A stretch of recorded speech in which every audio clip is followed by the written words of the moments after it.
L'hôtesse de l'air a bousculé un soldat afro-américain. Elle n'a pas protesté. Elle a juste passé un coup de fil. Quelques minutes plus tard, l'avion était contraint d'atterrir. Elle était montée à bord discrètement, vêtue d'un uniforme militaire impeccable, munie d'un billet de première classe. Elle n'avait rien demandé, n'avait pas fait de scène, elle était juste un soldat serein rentrant chez lui.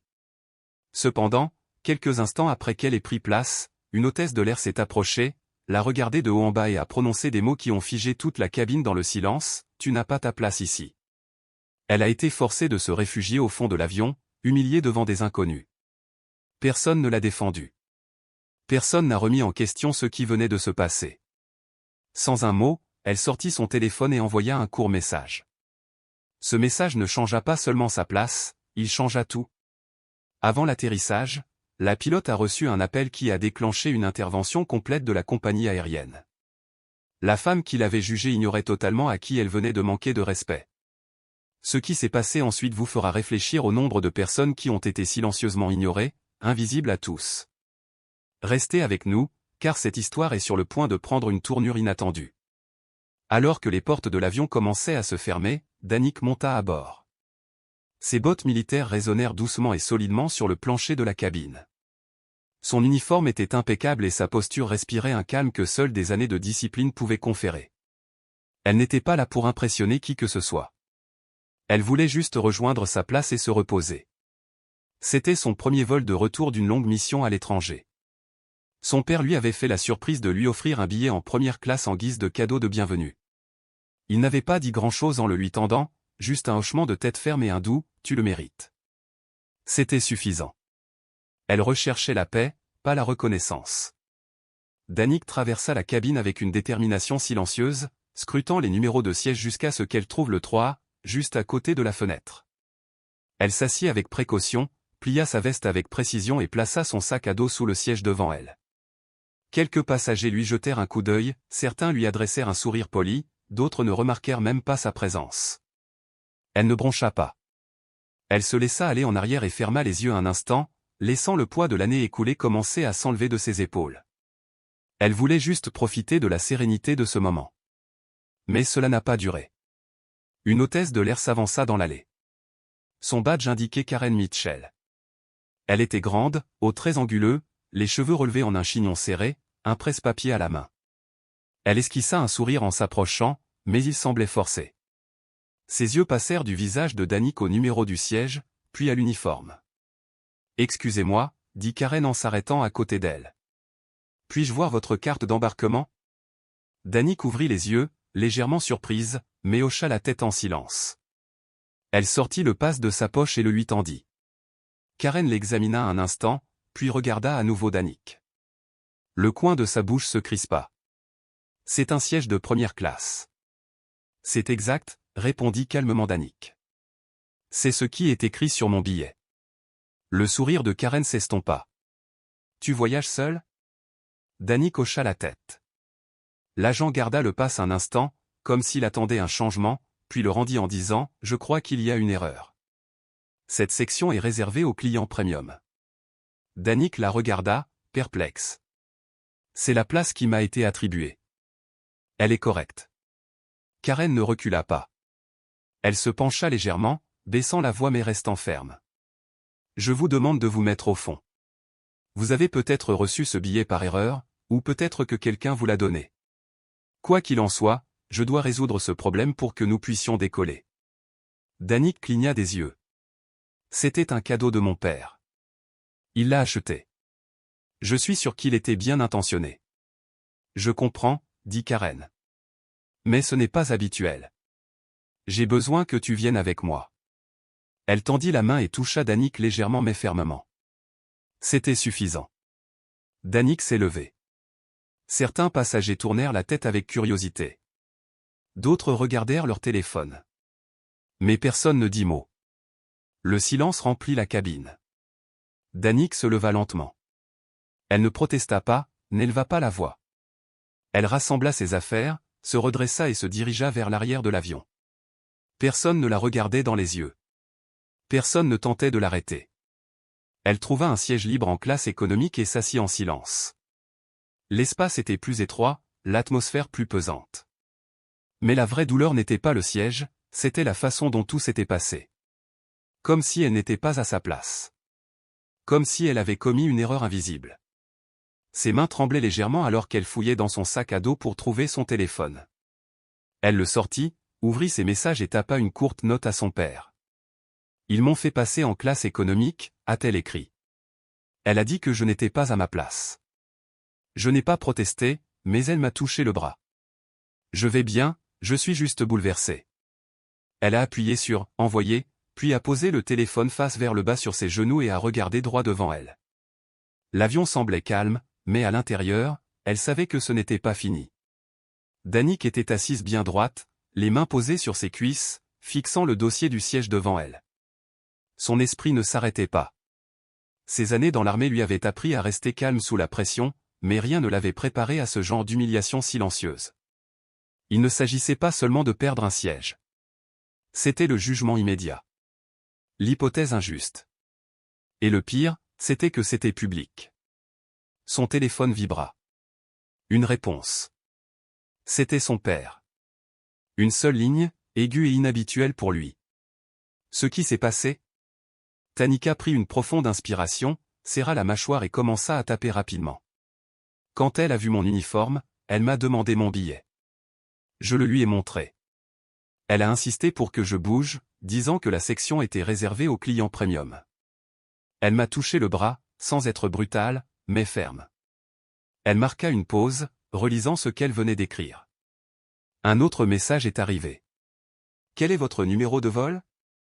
Elle lut ces mots 2 fois. Elle connaissait ce ton. Son père ne se contentait pas de poser des questions. C'était un homme qui comprenait les systèmes, pas seulement dans l'armée, mais bien au-delà. S'il demandait des détails, c'était que quelque chose allait se passer. Elle tapa le numéro de vol, mit le téléphone de côté et regarda par la fenêtre. Pendant ce temps, en première classe, Karen Mitchell arpentait l'allée, servant des boissons et souriant aux passagers comme si de rien n'était. Son expression calme et confiante suscita une nouvelle vague de frustration chez Danique. Près de la zone de service, une jeune hôtesse de l'air, Emily Carter, s'est approchée avec prudence. « Et, il y avait vraiment un problème avec son billet ?» demanda-t-elle doucement en jetant un coup d'œil vers l'arrière de l'avion. Karen Mitchell n'a même pas levé les yeux. Elle n'avait pas l'air d'être à sa place, a-t-elle répondu en disposant un plateau. C'est généralement un signal d'alarme. Quelqu'un aurait pu utiliser le billet d'un autre. Je ne voulais pas prendre de risques. Emily semblait mal à l'aise, mais Karen ajouta avec assurance, « Croyez-moi. J'ai vu plein de passagers essayer de se faufiler en premier. Tout le monde n'est pas censé être là. » Emily Carter ne dit rien de plus. Elle s'éloigna, mais quelque chose clochait toujours. À ce moment-là, le téléphone de Danique vibra à nouveau. « Ne t'inquiète de rien. Reste calme. Je m'en occupe. » Danique appuya sa tête contre la fenêtre, essayant de se calmer, mais quelque chose à l'intérieur lui dit. Ce vol était sur le point de prendre une tournure à laquelle personne ne s'attendait. Dans le cockpit, le capitaine James Sullivan restait concentré sur les commandes. Puis, le téléphone interne sonna. Il l'a ramassé immédiatement. À l'autre bout du fil, une voix ferme et autoritaire dit. Le commandant Marcus a appelé au sujet d'un passager du vol 227. Ma fille, le sergent Amara Johnson, a été retiré de son siège de première classe par un agent de bord, a-t-il déclaré. Le capitaine se redressa sur son siège. Oui, monsieur. Je n'étais pas au courant. Elle a été humiliée devant les autres passagers. Elle a été touchée et dégradée sans justification. La voix l'interrompit, sèche et posée, j'ai déjà contacté le service de sécurité aérienne. Vous recevrez un appel sous peu. Je vous suggère de parler à votre chef de cabine pour clarifier ce qui s'est passé. L'appel a pris fin avant que le capitaine ne puisse répondre. Il resta immobile un instant, fixant les commandes, assimilant le poids de la conversation. Puis, il tendit la main, appuya sur le bouton de l'interphone et annonça « Karen Mitchell, veuillez vous présenter immédiatement au poste de pilotage. » En première classe, Karen Mitchell s'immobilisa net.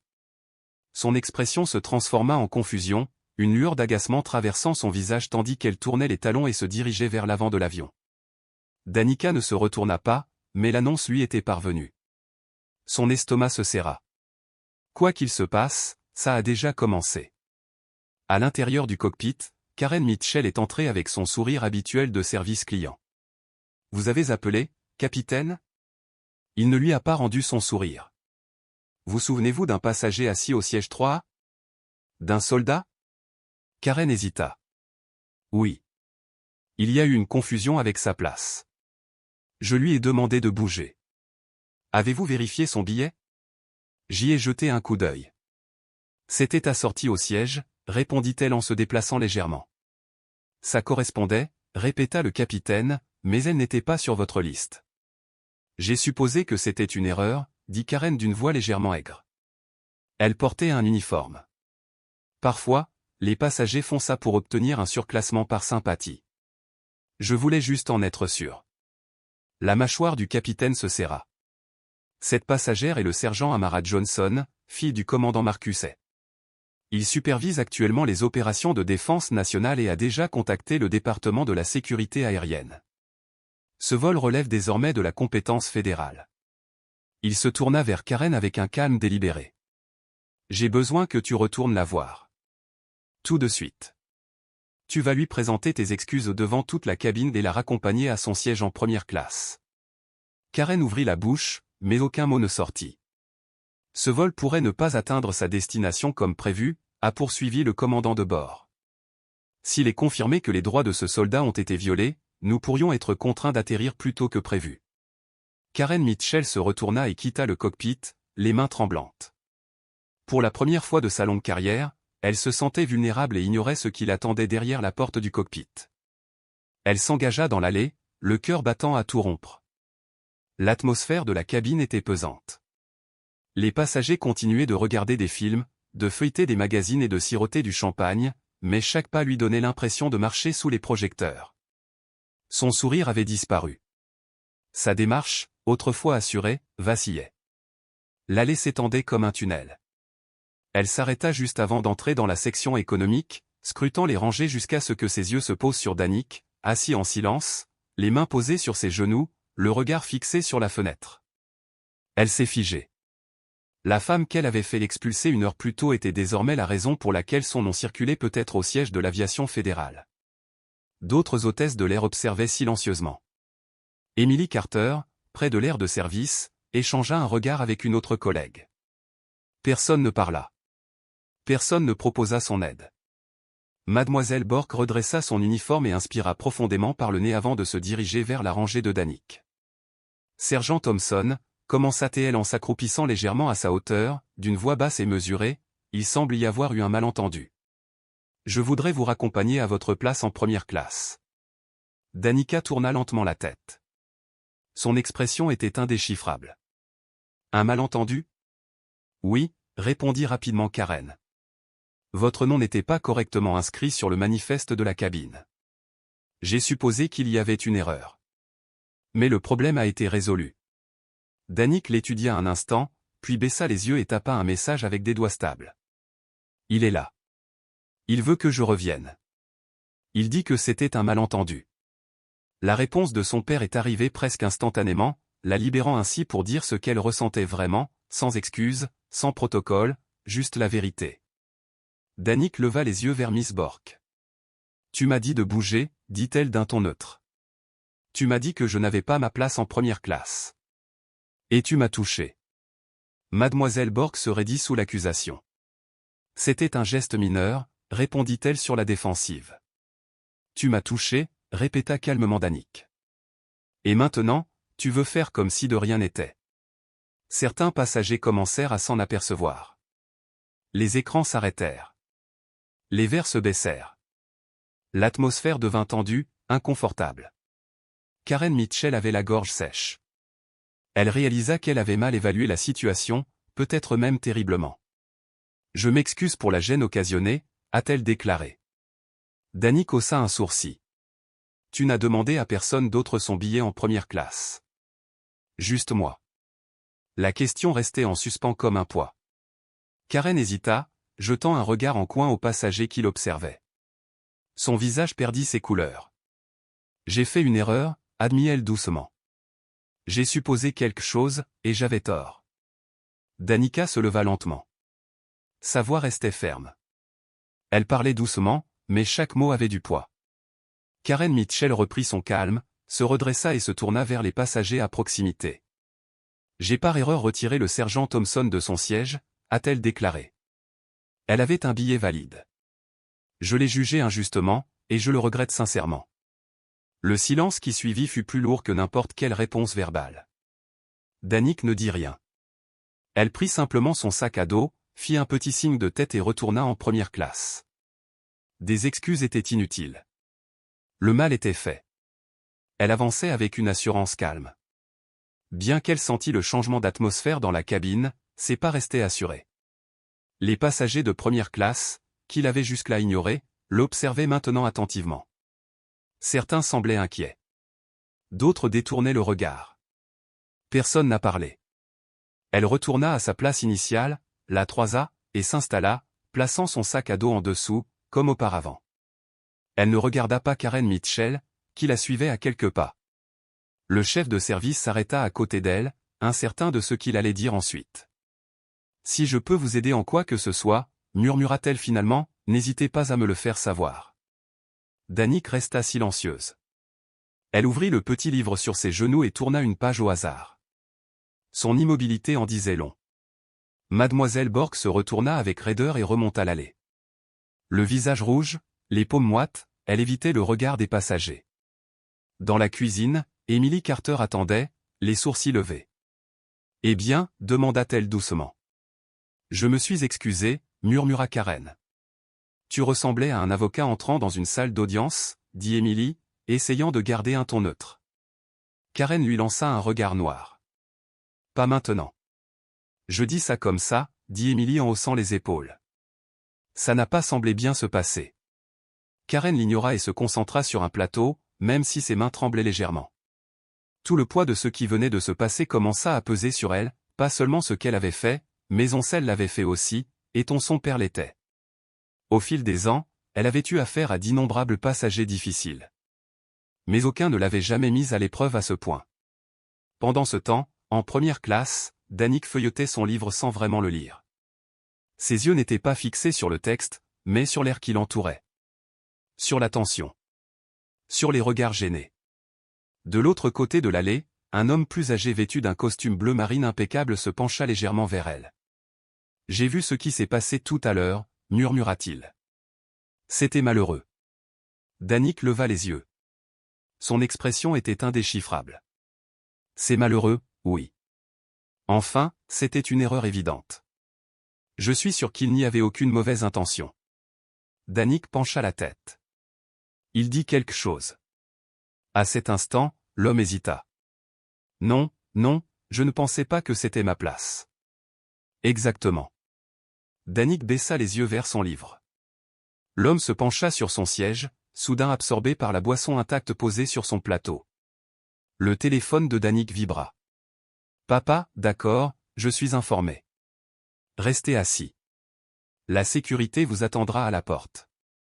Un léger sourire, presque imperceptible, étira ses lèvres. Il ne répondit pas. Il n'en avait pas besoin. Il prit une profonde inspiration et tourna une autre page. L'avion bourdonnait doucement alors qu'il se déplaçait dans le ciel. Mais à l'intérieur de la cabine, l'atmosphère avait changé. Ce n'était plus seulement un vol de routine. C'était devenu une tempête silencieuse, et tout le monde pouvait le sentir. Les passagers qui discutaient joyeusement auparavant se turent. Leurs regards passèrent de Danik aux hôtesses de l'air. Même ceux qui n'avaient pas été témoins de l'incident pouvaient sentir le poids dans l'air. Quelque chose s'était produit. Et quoi que ce soit, cela avait changé le ton du vol. Danik gardait le livre posé sur ses genoux, sans vraiment lire. Son esprit s'éloigna du texte, revenant à l'image de Karen Mitchell. La façon dont elle avait présenté ses excuses. Personne n'était intervenu lorsqu'elle avait été forcée de déménager. Il pensait à son père, à la façon dont il n'élevait jamais la voix, ne perdait jamais son calme. Il a agi simplement, avec constance et détermination, avec une résolution tranquille. Le rideau séparant la première classe de la cabine principale oscillait légèrement. Karen Mitchell réapparut, un plateau à la main. Elle marchait lentement, sans sa confiance d'avant. Elle ne souriait plus. Seule une fine ligne pâle marquait ses lèvres. Ses yeux balayèrent les passagers, évitant délibérément le siège de Danick. Elle s'est arrêtée au 2C et a demandé doucement si la femme là-bas voulait boire un verre. Le passager hocha la tête avec raideur, jetant un bref coup d'œil vers Danick avant de se retourner. C'était un geste subtil, mais Danick l'a remarqué. Tout le monde en avait vu assez pour comprendre ce qui s'était passé. Même s'il prétendait le contraire. Borg s'avança dans l'allée, sa politesse désormais tendue. Sa voix tremblait tandis qu'il prenait les ordres. Il s'arrêta à côté d'Emily Carter, qui organisait les provisions dans la cuisine. Et se pencha légèrement. « Je lui ai offert un verre », murmura-t-il. « Est-ce qu'elle a accepté ?» demanda Emily sans le regarder. « Non, je l'ai fait. »« Tu n'as rien à dire », répondit Emily calmement. Son silence en dit long. Karen serra la mâchoire. « Tu crois vraiment qu'ils vont faire quelque chose ?» me suis-je excusé. J'ai clairement indiqué que c'était une erreur. Finalement, Emily leva les yeux. Sa voix ne faiblit pas. « Tu n'as pas vérifié son billet. Tu l'as touché. Et tu l'as jugé avant même qu'elle puisse parler. Vous n'aviez pas l'intention de faire du mal, mais vous l'avez fait. Et c'est ce qui compte. » Karen Mitchell s'est détournée sans un mot. Elle versa un autre verre, les doigts tremblants. Et j'ai placé le verre sur un plateau. Elle sentit le poids des yeux invisibles sur elle. L'examen minutieux des murmures et des regards en coin. Pour la première fois de sa carrière. C'était elle qui était surveillée, pas celle qui appliquait les règles. Sur son siège, le téléphone de Danick vibra à nouveau. « Papa, vous verrez quelqu'un entrer dans la cabine après l'atterrissage. Restez assis. Laissez-le venir à vous. » Danick répondit par un simple hochement de tête. Il ferma le livre et le posa sur le plateau. Ses yeux se tournèrent vers la fenêtre, vers les nuages qui glissaient. Il pensait aux défis qu'il avait déjà surmontés. Zone de guerre, tempête, moment de chaos avec son équipe. Mais ce vol silencieux. Cette brève humiliation. Avait coupé plus profondément qu'il ne l'avait prévu. Ce n'était pas le siège, ni la poussée. C'était le silence. La façon dont tout le monde avait détourné le regard de lui. Ce silence parlait plus fort que n'importe quel mot. Mais maintenant, ce silence commençait à se fissurer. Et Danick sentit quelque chose bouger en lui. Quelque chose de puissant, quelque chose de nécessaire. L'avion a commencé sa descente. La voix calme du capitaine remplissait le haut-parleur. Mesdames et... Danick marchait, escorté, les yeux devant lui, le pas assuré. Cela ressemblait à une scène d'une autre histoire. Mais ce n'était pas le cas. C'était réel. Récent. Et profondément symbolique. Elle ne portait aucune médaille visible, ni aucun uniforme militaire. Mais son attitude parlait plus fort que n'importe quelle décoration. À chaque pas qu'elle faisait, le silence devenait témoin. Et chaque regard qu'elle lançait était un mélange de respect, de malaise et de reconnaissance tardive. Dans un monde qui exige constamment des preuves de valeur. Danick n'avait rien à prouver. Elle l'avait déjà fait. Pas par des discours ou des gestes grandioses. Mais grâce à la résolution silencieuse et inébranlable. De quelqu'un qui refuse d'être déplacé injustement. Le groupe a finalement atteint une salle privée dans le salon exécutif. Une porte s'est ouverte sans annonce. Il était là. Son père, impeccable comme toujours. Debout, les bras croisés, les yeux remplis d'une fierté contenue. Au début, il n'a pas parlé. Il l'a juste regardé. Danick n'a rien dit non plus. Elle s'avança. Pendant un instant, le temps retint son souffle. Puis il hocha légèrement la tête et ouvrit les bras. Elle est entrée dans eux. Cette étreinte n'a pas été longue ni dramatique. Mais il contenait tout. Reconnaissance. Respect. Et une promesse silencieuse que ce n'était pas fini. Dehors, le monde continuerait de tourner comme si de rien n'était. Mais pour ceux qui l'ont vécu, quelque chose avait changé. Et il n'y avait pas de retour en arrière. Une décision avait été prise. Née d'un jugement irréfléchi. Une hypothèse hâtive jamais remise en question. Elle avait regardé Danick.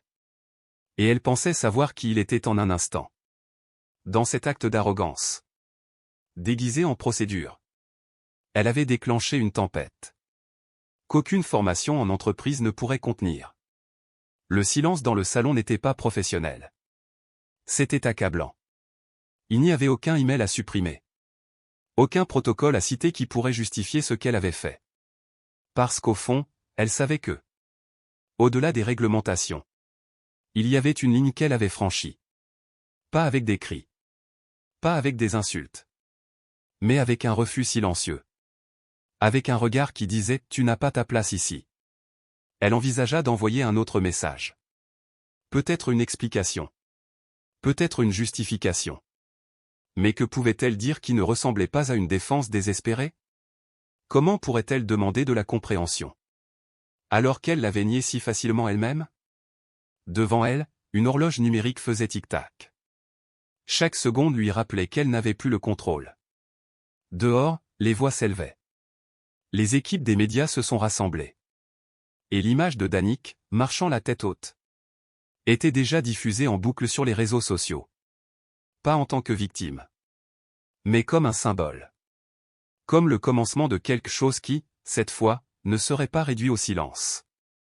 Karen serra les poings, sentant sous ses doigts la texture de son uniforme. Sa combinaison de vol était toujours impeccable, parfaitement ajustée, sans un pli. Mais à l'intérieur, elle ne l'était pas. Parce qu'il ne s'agissait pas simplement de perdre un emploi. Il s'agissait, enfin, d'affronter la vérité. La vérité sur celle qu'elle avait choisi de devenir.